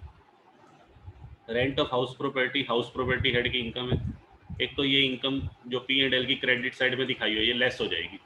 जब हम बिजनेस एंड प्रोफेशन हेड की इनकम निकालेंगे इससे बेटा लेस कर देंगे, क्योंकि ये बिजनेस की इनकम नहीं है, ये तो किराए की इनकम है। किराए की इनकम का बिजनेस एंड प्रोफेशन हेड के साथ कोई संबंध नहीं है। इसे बेटा 40,000 को लेस कर देंगे, क्योंकि ये क्रेडिट साइड में दिखाई हुई है, मीन्स नेट प्रॉफिट में पहले से क्या है, एडिड है। तो जो एडिड इनकम है और डिसअलाउड है उसे बेटा लेस कर देंगे। अब आ जाओ म्युनिसिपल टैक्स। म्युनिसिपल टैक्स बेटा 10,000 पे है, ये पूरी बिल्डिंग के हैं। ये 3/4 बिल्डिंग तो बिजनेस में यूज़ हो रही है, ये 3/4 बिल्डिंग का पार्ट बिजनेस में यूज़ हो रहा है, फॉर्म अपने बिजनेस के लिए इस्तेमाल करिए, और बाकी 1/4 पोर्शन लेट आउट किया हुआ है। तो म्युनिसिपल टैक्स कितने अलाउड होंगे, ध्यान से सुनना। 10,000 का बेटा 3/4 तो अलाउड है। अलाउड कितने होंगे 10,000 का 3/4, यानी कि 7,500 रुपये तो अलाउड होंगे। और 10,000 का बेटा 1/4, क्योंकि वो लेट आउट पोर्शन से संबंधित है, हाउस प्रॉपर्टी से रिलेटेड है, ये डिसअलाउड है। ये 7,500 रुपये तो बेटा अलाउड है और ये 2,500 रुपये डिसअलाउड है। जबकि फॉर्म ने क्या किया हुआ, सारे के सारे P&L की डेबिट साइड में दिखाए हुए। तो आप ये देख लो कितने इसमें डिसअलाउड होंगे। या तो एक काम करो, 10,000 के 10,000 ऐड कर दो और 7,500 रुपये बेटा माइनस कर देंगे जो अलाउड है, या सीधा ही बेटा 2,500 रुपये नेट प्रॉफिट में वापस जोड़ देना। नेट प्रॉफिट के अंदर जो दिया होगा form net profit P&L account का, उसमें 2,500 रुपीज़ वापस ऐड हो जाएंगे। या तो ऐसे कर लो या ऐसे भी कर सकते हैं, 10,000 के 10,000 बेटा एक बार ऐड कर दो, सारे के सारे डिसअलाउड कर दो, और अलाउड कितने कर दो, माइनस कितने कर दो 75, तो बात एक ही है। ठीक है जी। तो ऐसा कोई भी खर्चा जो किसी दूसरे हेड से संबंधित है उसे आपने डिसअलाउ कर देना है। चलिए, हाँ जी बेटा, फाइन एंड पेनल्टीज। देखिए, फाइन और पेनल्टी के बारे में बेटा क्या ध्यान रखना है। फाइन एंड पेनल्टी बेटा दो तरह की हो सकती है। एक तो बेटा पेनल्टी होती है फॉर वायलेटिंग द एक्ट। हाँ जी बेटा, एक पेनल्टी होती है किसी गलत काम के लिए, आपने कानून के किसी नियम को तोड़ा हो, उल्लंघन किया हो, तो उस केस में जो पेनल्टी लगेगी वो डिसअलाउड है। फॉर एग्जांपल, आपने बेटा, आपके ऊपर पेनल्टी लगी क्योंकि आपने कोई विदाउट बिल सामान खरीदा है, यानी कि स्मगल्ड गुड, आपने कोई स्मगलिंग का सामान खरीदा है। ठीक है जी, 2 नंबर में कोई सामान खरीदा और आप पता लग गया और आपके ऊपर फाइन लगा दिया, गवर्नमेंट को पता लग गया और गवर्नमेंट ने आपका स्मगल्ड गुड्स पकड़ लिया और आपके ऊपर पेनल्टी लगा दी। आपने कोई GST चुराया है, GST goods and service tax की चोरी की है। ठीक है, GST इवेड का मतलब होता है चोरी करना। यदि आपने GST की चोरी की है तो आपने नियम तोड़ा है, आपके ऊपर बेटा पेनल्टी लगेगी, डिसअलाउड है। इस तरह की कोई भी पेनल्टी जो आपके ऊपर लगी है और आपने प्रॉफिट एंड लॉस अकाउंट की डेबिट साइड में दिखा दिया, उसको आपने डेबिट साइड में दिखा दिया, तो उसे बेटा क्या कर देंगे, हम वापस ऐड कर देंगे। ठीक है जी, क्योंकि ये खर्चे अलाउड नहीं हैं। ये बिजनेस, ये एक तरह से खर्चा है, but business income tax department कहता है ये आपके डिफ़ॉल्ट की वजह से हुआ है, ये आपकी गलती की वजह से हुआ है, इसमें मेरा कोई दोष नहीं है, इसमें सारा दोष आपका है, मैं इसको अलाउड नहीं करने दूंगा। ठीक है जी। तो अगर ऐसे खर्चे डेबिट साइड में दिखाएं तो वापस ऐड कर देंगे। एक पेनल्टी होती है बेटा, penalty for delay in completing the contract. हाँ जी, एक पेनल्टी ये होती है, जैसे मान लीजिए एक फॉर्म है, एक फॉर्म ने बेटा कोई कॉन्ट्रैक्ट ले लिया किसी कस्टमर का, मान लीजिए ये कोई कस्टमर है मिस्टर एक्स, फर्म ने उससे कॉन्ट्रैक्ट ले लिया और कॉन्ट्रैक्ट वो कितने टाइम में पूरा होना था, 2 महीने में पूरा होना था, और फर्म ने बेटा लगा दिए 3 महीने लगा दिए, 1 महीना फर्म ने डिलेट कर दिया, 1 मंथ बेटा लेट पूरा हुआ। और एग्रीमेंट हुआ था कि यदि फर्म एक्स का कॉन्ट्रैक्ट देरी से पूरा करेगी तो 20,000 रुपीज़ पर मंथ के हिसाब से फाइन देगी। तो 20,000 का फाइन देना पड़ गया फर्म को। हाँ जी बेटा, 20,000 रुपये का फर्म के ऊपर फाइन चिप गया। तो ये 20,000 रुपये का जो फाइन लगा ये अलाउड है, क्योंकि ये किसी इलीगल काम के लिए नहीं लगा फाइन, ये किस लिए लगा है, फॉर डिले, कॉन्ट्रैक्ट में देरी की वजह से। कॉन्ट्रैक्ट में देरी की वजह से यदि किसी तरह की कोई फाइन या पेनल्टी आपको पे करनी पड़ती है तो बिजनेस में बेटा इस तरह की प्रॉब्लम्स आती रहती हैं। कई बार आपके पास रॉ मटेरियल की शॉर्टेज हो जाती है, कई बार लेबर की शॉर्टेज हो जाती है और आपको कॉन्ट्रैक्ट देरी से पूरा करना पड़ा, तो उस केस में अगर आपको पेनल्टी पे करनी भी पड़ी है तो ये आपके बिजनेस का अलाउड एक्सपेंस है। तो यहाँ मैं लिख देता हूँ बेटा, अलाउड कौन सा है। हाँ जी बेटा, ये अलाउड है आपका, और ये जो पेनल्टी है ये डिसअलाउड है। क्लियर है? हाँ जी सर क्लियर है, बिल्कुल सही समझ में आ रहा है। आगे चलिए, चलो बेटा आगे ले चलते हैं। Excess depreciation. हाँ जी बेटा देखिए, कई बार बेटा आपको दिया होगा पी एंड एल के डेबिट साइड में लिखा होगा टू डेप्रिसिएशन 20,000, मान लीजिए यहाँ डेप्रिसिएशन दिया हुआ 20,000। ये डेप्रिसिएशन जो निकाला हुआ है ये एज पर अकाउंटिंग प्रिंसिपल्स के अकॉर्डिंग निकाला हुआ है। और नीचे बेटा लिख दी एक लाइन, नीचे ये लिख दिया, और यहाँ बेटा सपोज करो नेट प्रॉफिट में मान लेता हूँ 1,00,000 रुपये है, डेप्रिसिएशन लेस करने के बाद नेट प्रॉफिट 1,00,000 का है। सपोज कीजिए नीचे लिख दिया depreciation allowed by income tax department. Income tax department के अकॉर्डिंग डेप्रिसिएशन अलाउड है 15,000, जबकि बिजनेसमैन ने या फर्म ने पी एंड एल के डेबिट साइड में कितने दिखाए हुए हैं, 20। तो कितने रुपए बेटा डिसअलाउड हो जाएगी, 20,000 दिखाए हुए हैं, 15,000 अलाउड है, तो 5,000 रुपये बेटा फालतू दिखाए हुए हैं। एक्सेस डेप्रिसिएशन उसको बोलते हैं, एक्सेस डेप्रिसिएशन 5,000, ये बेटा डिसअलाउड हो जाएगा। इसको वापस नेट प्रॉफिट में ऐड कर देंगे। नेट प्रॉफिट हमारा कितना था, 1,00,000, 1,00,000 में बेटा एक्सेस डेप्रिसिएशन 5,000 रुपये ऐड कर देंगे, तो हमारी एडजस्टेड नेट प्रॉफिट या रिवाइज नेट प्रॉफिट 1,05,000 आ जाए। चलिए आगे मूव करते हैं जी। हाँ जी बेटा, नेक्स्ट है पर्सनल एक्सपेंसेस। हाँ जी बेटा, पर्सनल एक्सपेंसेस का मतलब बेटा क्या है, यदि फर्म ने अपने किसी पार्टनर का कोई खर्चा पे किया, मान लीजिए एक फर्म है और ये मिस्टर एक्स उस फर्म का क्या है, पार्टनर है, ठीक है। हाँ जी बेटा, मिस्टर एक्स एक फर्म का पार्टनर है और मिस्टर एक्स ने सपोज करो बेटा कोई लाइफ इंश्योरेंस करवाया हुआ है जिसका प्रीमियम देना है, और ये प्रीमियम किसने पे कर दिया, फर्म ने। लाइफ इंश्योरेंस प्रीमियम बेटा पर्सनल खर्चा है, ये फर्म का बिजनेस एक्सपेंस नहीं है। Life insurance premium is not the business expense of the firm, it is the personal expense of mister x. ये मिस्टर एक्स का खर्चा है और पेमेंट कौन कर रहा है, फर्म। तो इसको बेटा डिसअलाउ किया जाएगा। यदि life insurance premium P and L की डेबिट साइड में दिखा हुआ है तो बेटा इसे डिसअलाउ कर देंगे। ऐसे ही मान लीजिए मिस्टर एक्स का मकान का किराया, मिस्टर एक्स जिस मकान में रहता है अपनी फैमिली के साथ, उसका किराया फर्म पे कर रही है, ये भी बेटा डिसअलाउड है, ठीक है। इनको पर्सनल एक्सपेंसेस या हाउस होल्ड एक्सपेंसेस भी कह सकते हैं। या मिस्टर एक्स ने अपनी वाइफ को कोई शॉपिंग करवाई है, मिस्टर एक्स ने अपनी वाइफ के लिए डायमंड रिंग खरीदी है और डायमंड रिंग की पेमेंट किसने कर दी, फर्म ने कर दी, तो ये बेटा खर्चे सारे डिसअलाउड होंगे, क्योंकि ये पर्सनल नेचर के खर्चे हैं, इनका बिजनेस के साथ कोई संबंध नहीं है। चलिए आगे मूव करते हैं।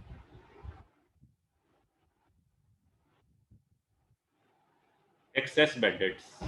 हाँ जी बेटा, इसका क्या मतलब है, एक फर्म ने पी एंड एल की डेबिट साइड में बेड डेट्स दिखाए हुए हैं। मान लीजिए टू बेड डेट्स बेटा 20,000 है, 20,000 के बेड डेट्स हैं, और नीचे लिखा हुआ है bad debts allowed by income tax department. Income tax department ने बैड डेट्स को एग्जामिन किया, इसका इन्वेस्टिगेशन किया गया कि वास्तव में मिस्टर एक्स फॉर्म के 20,000 रुपये डूबे भी हैं या नहीं। एक फॉर्म ने बैड डेट्स के 20,000 रुपये दिखाए हुए हैं डेबिट साइड में, तो फॉर्म ने उसको इन्वेस्टिगेट किया कि वास्तव में 20,000 रुपये डूबा या नहीं। तो फॉर्म ने चेक किया तो पता लगा कि बैड डेट्स तो 12,000 हैं। तो बिजनेसमैन ने 8,000 फालतू दिखाए हुए एक्सेस। क्यों दिखाए हुए हैं उसने? हाँ जी बेटा, टैक्स की चोरी करने के लिए, क्योंकि 20,000 रुपये दिखाने से फॉर्म की बिजनेस इनकम कम हो जाएगी, टैक्स कम देना पड़ेगा। तो टैक्स की चोरी करने के लिए नॉर्मली इस तरह के काम किए जाते हैं, और यदि इनकम टैक्स डिपार्टमेंट के द्वारा पकड़ में आ जाता है तो उसको डिसअलाउ कर दिया जाए। तो 8,000 रुपये बेटा डिसअलाउ हो जाएंगे एक्सेस बैड। चलिए आगे बढ़ते हैं। अमाउंट इन्वेस्टेड इन सेविंग्स, यदि आपने बेटा कोई सेविंग की है, सेविंग में लगाया गया पैसा कभी भी खर्चा नहीं होता, ये पहले ही मैं बता चुका हूँ। आपने किसी कंपनी के शेयर में पैसा लगा दिया, बॉन्ड्स में पैसा लगा दिया, और पी एंड एल की डेबिट साइड में दिखा दिया, तो क्या वो सही है? अकाउंट्स के नियम भी बेटा इसको तो परमिट नहीं करते। अकाउंट्स के नियमों के अनुसार आप डेबिट साइड में सेविंग में डाला गया पैसा कभी भी नहीं दिखा सकते। तो इनकम टैक्स के रूल तो बेटा बिल्कुल ही इसको डिसअलाउ करेंगे। National saving scheme, NSS, PPF, इसमें किसी भी स्कीम में यदि आपने कोई पैसा इन्वेस्ट किया हुआ है तो उसे बेटा डिसअलाउ किया जाएगा by the income tax department, because these are not the expenses of business, these are the savings. हाँ जी बेटा। उसके बाद आ जाइए expenses related to exempted incomes. कोई ऐसी इनकम जो एग्जम्प्टेड है, जैसे मान लीजिए पी एंड एल की क्रेडिट साइड में बेटा लिखा हुआ है by dividend, by dividend from domestic company. Domestic company से 10,000 रुपये का डिविडेंड मिला, और इधर बेटा लिखा हुआ है to collection charges. Collection charges दिए हुए हैं 100 रुपये।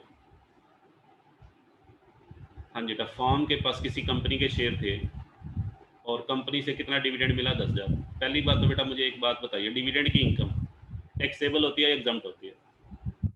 आपने अदर सोर्सेज हेड पढ़ा हुआ है, तो डिविडेंड फ्रॉम डोमेस्टिक कंपनी, हाँ जी बेटा, डिविडेंड जो है वो डोमेस्टिक कंपनी से मिला है फॉर्म को, एग्जम्प्ट होता है, फुली एग्जम्प्ट, इसके ऊपर कोई टैक्स नहीं लगता। जब ये इनकम ही एग्जम्प्ट है, ये इनकम बेटा टैक्सेबल ही नहीं है, तो उस इनकम से संबंधित खर्चा ये भी आप नहीं दिखा सकते। पहली बात तो डिविडेंड कौन से हेड की इनकम है? अदर सोर्सेज हेड की इनकम है, तो अदर सोर्सेज हेड का आप पी एंड एल में तो दिखाना ही नहीं चाहिए। यदि आपने दिखाया हुआ है तो इनकम भी यहाँ से हटानी पड़ेगी और खर्चा भी ये जो दिखाया हुआ है ये भी हटाना पड़ेगा। इसको तो नेट प्रॉफिट में से माइनस कर देंगे, इसको तो नेट प्रॉफिट में से बेटा माइनस कर देंगे, और इसको वापस ऐड कर देंगे, क्योंकि ये दोनों ही चीज़ें इनका बिजनेस एंड प्रोफेशन हेड के साथ कोई संबंध नहीं है। ठीक है, ऐसे ही और सुनिए, मान लीजिए, हाँ जी बेटा, मान लीजिए प्रॉफिट एंड लॉस अकाउंट की क्रेडिट साइड में दिखाया हुआ है bye agriculture income. Agriculture income बेटा दिखाई हुई है। हाँ जी बेटा, फार्म की कुछ इनकम एग्रीकल्चर भी है। फार्म ने जिस एरिया में या जिस गांव में फार्म ने अपनी फैक्ट्री लगाई हुई है, तो फार्म अपनी लैंड का कुछ हिस्सा एग्रीकल्चर के लिए भी यूज़ कर रही है, जहाँ से फार्म को 50,000 रुपये की इनकम हुई है। ठीक है जी, सब्जियां बेचकर या जो भी है 50,000 रुपये की साल में बेटा एग्रीकल्चर इनकम हुई है। अब ये जो 50,000 रुपये की एग्रीकल्चर इनकम है, एग्रीकल्चर इनकम बेटा एग्जम्प्टेड होती है। एग्जम्प्टेड होती है, किसी भी हेड में नहीं आ सकती, तो बिजनेस एंड प्रोफेशन हेड में भी नहीं आनी चाहिए, इसे माइनस कर देंगे हम, नेट प्रॉफिट में से माइनस कर देंगे अगर पी एंड एल की क्रेडिट साइड में दिखाई हुई है। और मान लीजिए डेबिट साइड में लिखा हुआ है टू कल्टीवेशन एक्सपेंसेस, जो आपकी एग्रीकल्चर इनकम है 50,000, उससे संबंधित कोई खर्चा भी दिखाया हुआ है। मान लीजिए 5,000 रुपये का कोई खर्चा है इस इनकम से संबंधित, 50,000 रुपये की जो इनकम आपने कमाई है उस इनकम से संबंधित कल्टीवेशन, ठीक है, जो आपने एग्रीकल्चर का जो भी सामान उगाया है उसके ऊपर खर्चा भी तो हुआ, 5,000 रुपये आपका खर्चा हो गया, तो ये बेटा ये भी डिसअलाउड होगा। ठीक है जी, इनकम भी डिसअलाउड है, माइनस हो जाएगी, और खर्चा भी डिसअलाउड है, ये ऐड हो जाएगा वापस। इसको बोलते हैं expenses related to exempted income.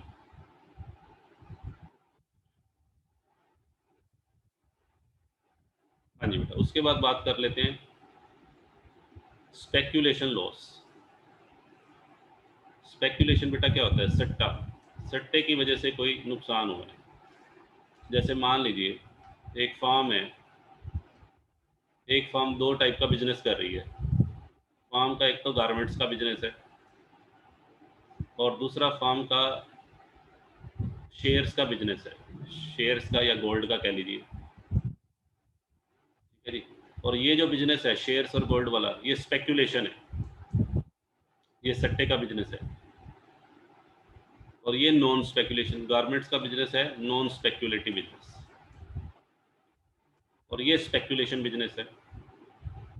अब मान लीजिए शेयर्स और गोल्ड का सट्टे का बिजनेस जो है उसमें नुकसान हो गया, 10,000 रुपये का नुकसान हो गया फार्म को, और उधर गारमेंट के बिजनेस में फार्म को 2 लाख रुपए का प्रॉफिट हो गया। तो क्वेश्चन अराइज होता है कि ये जो 10,000 रुपये का नुकसान है क्या वो यहाँ से पूरा हो सकता है? हाँ जी बेटा, यदि फर्म ने मान लीजिए ये गारमेंट्स बिजनेस का पी एंड एल अकाउंट बनाया हुआ है, ये पी एंड एल अकाउंट कौन से बिजनेस का है? गारमेंट्स बिजनेस का। इधर 2 लाख रुपए इनकम है और मान लीजिए 10,000 रुपये इधर सट्टे का नुकसान दिखा दें, तो क्या ये सही है? इनकम टैक्स डिपार्टमेंट कभी भी अलाउड नहीं करता। इनकम टैक्स डिपार्टमेंट क्या कहता है? सट्टे के बिजनेस के नुकसान को आप किसी दूसरे नॉन स्पेक्यूलेटिव बिजनेस से पूरा नहीं कर सकते, ठीक है। यदि आपने ऐसा किया तो उसे डिसअलाउ कर देंगे। तो ये 10,000 रुपये का जो लॉस है बेटा, ये स्पेक्यूलेटिव लॉस है। मान लीजिए आपने गारमेंट बिजनेस की इनकम में से इसको लेस करके 1,90,000 रुपये अपनी टैक्सेबल इनकम दिखाई है, तो ये गलत है। टैक्स बेटा लगेगा पूरे 2 लाख पे, क्योंकि ये 10,000 का जो लॉस है ये केवल सट्टे के व्यापार से ही लेस होगा। अगर मान लीजिए आपका कोई दूसरे सट्टे का व्यापार है तो उससे लेस कर लो, अगर नहीं है आपका कोई दूसरे सट्टे का बिजनेस तो ये बेटा कैरी फॉरवर्ड हो जाएगा। ये 10,000 का लॉस कैरी फॉरवर्ड कर दो और अगले साल जो भी सट्टे के बिजनेस में इनकम होगी वहां से माइनस कर सकते हो आप। इसमें 4 साल की लिमिट होती है, 4 सालों तक इस लॉस को आप कैरी फॉरवर्ड कर सकते हैं, बट यहाँ से पूरा नहीं कर सकते। इस 2 लाख से बेटा पूरा नहीं करना। अगर आपने ऐसा किया हुआ है तो इनकम टैक्स डिपार्टमेंट उसको क्या कर देगा? डिसअलाउ। ठीक है जी। तो ये ध्यान रखना, सट्टे के व्यापार से होने वाला नुकसान उसको नॉन स्पेक्यूलेटिव गैर सट्टे के व्यापार से पूरा नहीं कर सकते, परंतु गैर सट्टे के व्यापार में यदि हानि हो जाती है उसको सट्टे के व्यापार के प्रॉफिट से पूरा कर सकते हैं। अगर मान लीजिए ये रिवर्स होता, गारमेंट के बिजनेस में 10,000 का नुकसान और शेयर के बिजनेस में जो कि सट्टे का है उसमें 2 लाख का प्रॉफिट है, तो वहां से आप एडजस्टमेंट कर सकते हो। ठीक है जी। चलिए आगे मूव करते हैं।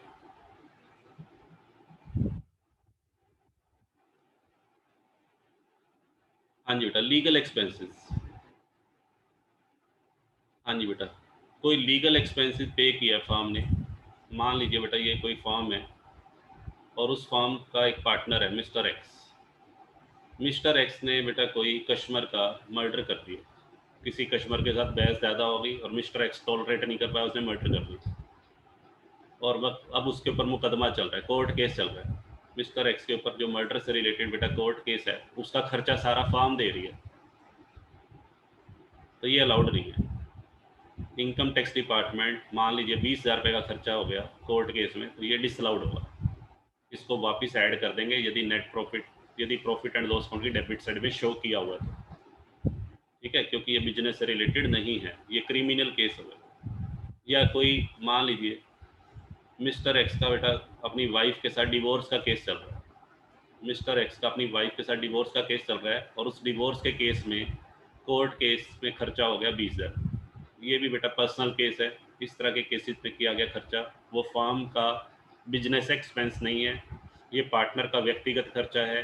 तो इस तरह के खर्चे फर्म की बिजनेस इनकम निकालते हुए डिसअलाउ किए जाएंगे, उनको लेस करने की परमिशन नहीं दी जा सकती। हाँ जी बेटा, चलिए आगे बढ़ते हैं। Expenses of illegal business. हाँ जी बेटा, यदि किसी व्यक्ति का कोई इलीगल बिजनेस है, मान लीजिए फर्म फर्म का, ध्यान से सुनिएगा, दो तरह का फर्म का बिजनेस दो टाइप का है। एक तो फर्म का बिजनेस है लीगल बिजनेस और एक इलीगल। ठीक है, ध्यान से सुनिएगा। मान लीजिए लीगल बिजनेस, फर्म का लीगल बिजनेस है, एक इलीगल बिजनेस है, स्मगलिंग का बिजनेस है। फर्म कोई मान लीजिए स्मगलिंग का गुड्स परचेज करती है, तो दो बिजनेस है फर्म के, लीगल और इलीगल। ठीक है, अगर लीगल बिजनेस की जो इनकम है, लीगल बिजनेस से आपने 5 लाख रुपए कमाए और इलीगल बिजनेस में बेटा आपको नुकसान हो गया 50,000 रुपये का। ठीक है, तो आप इस 50,000 के लॉस को यहाँ से पूरा नहीं कर सकते। ध्यान से सुन, 50,000 रुपये के यहाँ से पूर्ति नहीं कर सकते। इलीगल बिजनेस के जो खर्चे होते हैं या इलीगल बिजनेस की जो लॉसेज हैं, वो इलीगल बिजनेस की इनकम में ही अलाउड होंगे। अगर आप सोचो कि लीगल बिजनेस की इनकम में से इलीगल बिजनेस के खर्चे पूरे कर लेंगे, नहीं कर सकते। हाँ, मान लीजिए आपका स्मगलिंग का बिजनेस है, स्मगलिंग के बिजनेस में 10 लाख का आपको प्रॉफिट हो गया, बट आपके कुछ खर्चे भी हुए हैं। मान लेते हैं आपने पुलिस अधिकारियों को रिश्वत दी ताकि वो आपको बिना रुकावट के बिजनेस करने दे, 2 लाख रुपए की आपने रिश्वत दे दी। ठीक है जी, आपका कोई सामान पकड़ा गया, ठीक है, सामान पकड़ा गया, 1 लाख का नुकसान वो हो गया। 10 लाख रुपए आपने साल में कमाए, 2 लाख रुपए आपने पुलिस को रिश्वत दी, 1 लाख रुपए का आपका सामान पकड़ा गया।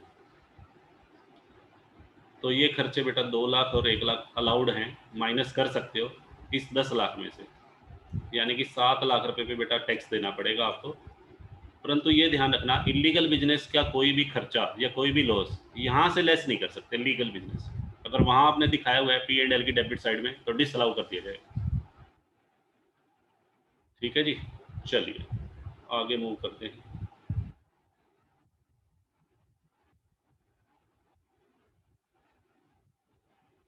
हाँ जी बेटा, डोनेशन टू पॉलिटिकल पार्टी बेटा मैं पहले बता चुका हूँ।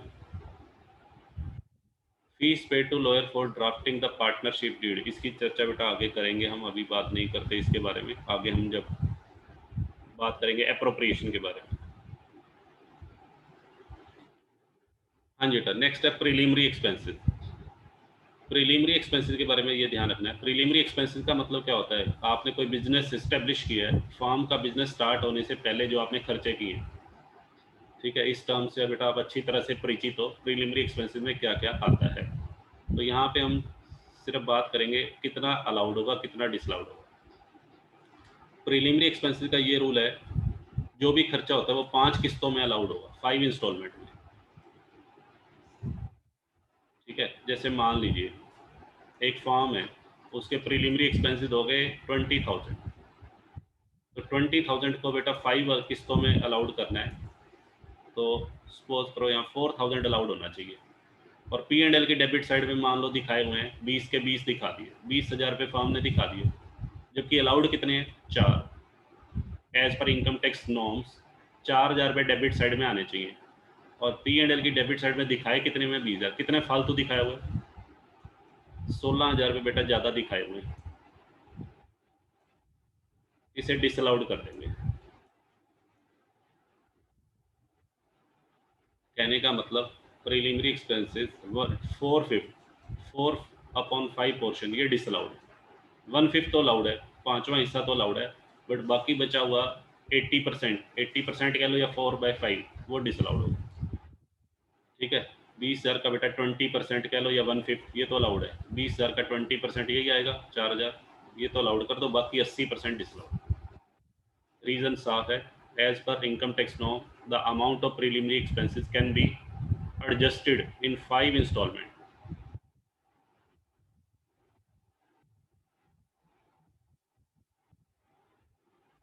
हाँ जी बेटा, उसके बाद आता है, हाँ जी बेटा, compensation paid to an employee for dismissal in the interest of business. ध्यान से सुनिएगा, किसी ऐसे कर्मचारी को आपने हटा दिया, डिसमिस कर दिया, जो जिसको हटाना आपके लिए जरूरी हो गया था व्यापार के हित के लिए। मान लीजिए ये कोई फॉर्म है, ये बेटा मिस्टर ए है जो फॉर्म का एम्प्लॉई है, और ये आपके फॉर्म के सीक्रेट लीक कर रहा है, आपके बिजनेस की सफलता के राज ये बेटा लीक कर रहा है, तो इसको हटाना आपके लिए ज़रूरी हो गया। तो इसको हटाने के लिए आपने इसको सपोज करो 1 लाख रुपए कंपनसेशन दे के हटा दिया। जब भी किसी कर्मचारी को हटाया जाता है तो उसे क्षतिपूर्ति देनी पड़ती है। तो 1 लाख रुपए क्षतिपूर्ति दे के हटा दिया। क्यों हटाया? क्योंकि इसको हटाना आपके बिजनेस के लिए ज़रूरी हो गया था, ये आपके बिजनेस के सीक्रेट लीक कर रहा था। तो ये 1 लाख रुपए जो आपने खर्चा किया बेटा, ये अलाउड है। ये आप पी एंड एल की डेबिट साइड में दिखा सकते हैं। हाँ जी बेटा, चलिए आगे मूव करते हैं। Excessive payment to relative. यदि आपने बेटा किसी रिलेटिव को पेमेंट की है, सपोज कीजिए फॉर्म ने, हाँ जी बेटा, फॉर्म का एक पार्टनर है एक्स, और एक्स का एक लड़का है वाई। हाँ जी बेटा, फॉर्म का पार्टनर कौन है? एक्स तो बेटा फॉर्म का पार्टनर हो गया, और पार्टनर का लड़का वाई है। वाई जो है वो सन है किसका? एक्स का। और वाई को बेटा फॉर्म का क्या बना दिया? मैनेजर बना दिया। और फॉर्म वाई को सैलरी दे रही है। फॉर्म वाई को सैलरी देती है, सपोज करो साल का 10 लाख रुपया। साल का 10 लाख रुपया फॉर्म एक्स को दिखा रही है, और सॉरी वाई को दे रही है। बुक्स में ऐसा दिखाया जा रहा है 10 लाख, जबकि वास्तव में जो वाई है, जो एक्स का लड़का है, वो बेटा ओनली 12th पास है। 12th पास स्टूडेंट है वो, उसके पास कोई प्रोफेशनल क्वालिफिकेशन नहीं है। तो इनकम टैक्स डिपार्टमेंट को ये 10 लाख रुपए अनरीजनेबल लगे। तो ये 10 लाख रुपए तो फालतू दिए जा रहे हैं जानबूझ के, टैक्स की चोरी करने के लिए। तो इनकम टैक्स डिपार्टमेंट ने या असेसिंग ऑफिसर ने क्या कहा कि ये 10 लाख रुपए जो आप सैलरी दे रहे हो वाई को, ये तो बहुत ज़्यादा है। इसको तो सिर्फ 4 लाख रुपए सैलरी मिलनी चाहिए। ये तो केवल 4 लाख का लड़का है, और आप दे रहे हो 10 लाख, तो कितने फालतू दिखा रहे हो? 6 लाख। तो ये बेटा डिसअलाउड होगा। अगर इनकम टैक्स डिपार्टमेंट को शक हो जाता है तो वो इन्वेस्टिगेशन करके रिलेटिव्स को दी गई फालतू पेमेंट को डिसअलाउ कर सकता है। चलिए नेक्स्ट है बेटा ट्रैवलिंग एक्सपेंसेस। ट्रैवलिंग एक्सपेंसेस बेटा दो तरह के होते हैं, एक तो होते हैं बिजनेस से रिलेटेड, ठीक है। अगर बिजनेस से रिलेटेड है तो वो तो अलाउड है। यहाँ ट्रैवलिंग एक्सपेंसेस पर्सनल है। पर्सनल का मतलब मान लीजिए कोई पार्टनर अपने बीवी बच्चों के साथ वेकेशन पे गया, हॉलीडेज पे गया, और उसका सारा खर्चा फार्म ने उठाया, और फार्म ने उस खर्चे को पी एंड एल की डेबिट साइड में दिखा दिया, तो वो बेटा डिसअलाउड है। ठीक है जी, बिजनेस का खर्चा थोड़ी है बेटा ये। चलिए हाउस होल्ड एक्सपेंस या ड्राइंग से पहले बात कर ही चुके हैं। अगर फर्म ने अपने किसी पार्टनर का घरेलू खर्चा, हाउस होल्ड एक्सपेंस या पर्सनल एक्सपेंस पे किया, या ड्राइंग्स, डिसअलाउड है। नेक्स्ट गिफ्ट टू रिलेटिव, ये भी बेटा पहले आ चुका। गिफ्ट एंड प्रेजेंट्स अगर आप रिलेटिव को देते हो बर्थडे पे, मैरिज एनिवर्सरी पे, वो डिसअलाउड है। हाँ, अगर आपने रिलेटिव को गिफ्ट दिए हैं और एडवर्टीजमेंट पर्पज से, ऐसा भी हो सकता है मैंने अपने किसी रिलेटिव को गिफ्ट दिया हो अपने बिजनेस की एडवर्टीजमेंट करने के लिए, वो अलाउड है। बट अगर बर्थडे, मैरिज एनिवर्सरी जैसे ओकेजन्स पे आप गिफ्ट देते हो, they are disallowed. Cost of extension of building, firm को, फर्म जिस बिल्डिंग में अपना बिजनेस चला रही है वो फर्म के लिए बेटा छोटी पड़ रही है, और फर्म ने उस बिल्डिंग को एक्सटेंड करवा के उसके ऊपर 2 लाख रुपए और खर्चा करके 2 रूम और बनवा दिए, अपनी दुकान को बेटा बड़ा कर दिया। उसके ऊपर जो खर्चा हुआ है 2 लाख रुपए, वो डिसअलाउड है क्योंकि ये कैपिटल नेचर का है। हाँ जी बेटा, यदि आप कोई भी पेमेंट करते हैं बिजनेस में, 10,000 तक की पेमेंट तो आप बेटा कैश में कर सकते हैं। 10,000 से ऊपर की पेमेंट, यदि पेमेंट बेटा 10,000 से कम की है या पूरे 10,000 भी है, तो वो कैश में आप कर सकते हैं। बट अगर 10,000 से ज़्यादा की पेमेंट है और आपने कैश में कर दी, ये डिसअलाउड है। ये बेटा अलाउड है, 10,000 से कम की पेमेंट कैश में। ठीक है, सारी की सारी बेटा डिसअलाउड होगी। ध्यान से सुनिए। जैसे मान लीजिए प्रॉफिट एंड लॉस अकाउंट की डेबिट साइड में लिखा हुआ है टू, यहाँ बेटा दे दिया इलेक्ट्रिसिटी बिल। सपोज करो इलेक्ट्रिसिटी बिल है और उसका बिल है 12,000 रुपये। 12,000 रुपये का कोई बिल आ गया फर्म का, और ब्रैकेट में लिखा हुआ है पेमेंट इन कैश, कैश में पेमेंट की गई है। तो क्योंकि ये खर्चा बेटा 10,000 से ज़्यादा का है और आपने पेमेंट किस में कर दी, कैश, तो सारा का सारा डिसअलाउड होगा, 12 का 12 डिसअलाउड। हाँ जी बेटा, ध्यान से सुनना, पूरे 12 के 12,000 रुपये डिसअलाउड होंगे, ना कि 2,000 रुपये। कहीं ये सोचो कि 10,000 से फालतू जितना है वो डिसअलाउड होगा, नहीं, 12 के 12,000 डिसअलाउड होंगे। नोट नोट ओनली, मैं लिख देता हूँ, नोट ओनली 2,000, पूरे के पूरे बेटा 12,000 रुपये आपने वापस ऐड कर देने। हाँ, अगर ये इलेक्ट्रिसिटी बिल का खर्चा होता ही 8,000 तो आप कैश में पेमेंट कर सकते हैं, कोई दिक्कत नहीं है। बट है 10,000 से ज़्यादा का है, तो आप 10,000 से ज़्यादा के जो खर्चे होते हैं वो बेटा आपको या तो करने पड़ते हैं चेक के माध्यम से, या तो चेक से पेमेंट करो या नेट बैंकिंग से करो। ठीक है जी, यानी कि नंबर 1 में पेमेंट करनी है, कैश में पेमेंट अलाउड नहीं होगी। चलिए, तो इसको बेटा मैं क्लियर कर देता हूँ।